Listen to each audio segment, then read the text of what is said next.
In Saint-Tropez, the airfield here, as you can see from the mountains around us, is surrounded by steep terrain, and it's a very short field, 3,500 and I think 40 feet long.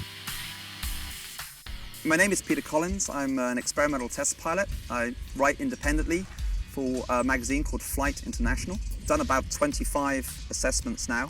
I have to say, this is the best transport aeroplane or business jet aeroplane I have ever flown. And I have to say that the Rafale is also the best fighter aircraft I've ever flown.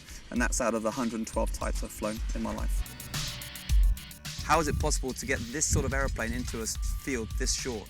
Okay, so number one for me, is the low approach speed. This aeroplane came in today on the approach at 111 knots with a landing speed of 108.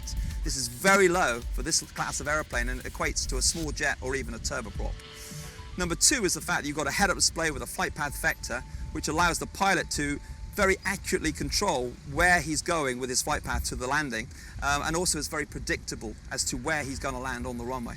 And the last thing is the fly-by-wire. The fly-by-wire on this aeroplane, I think, is the best I've ever flown in a transport aeroplane, which makes it very predictable and very precise to control. So those three factors, speed, flight path vector and stability, mean that this aeroplane really is a very simple approach into what would be a very demanding strip for a lot of other aeroplanes of this weight.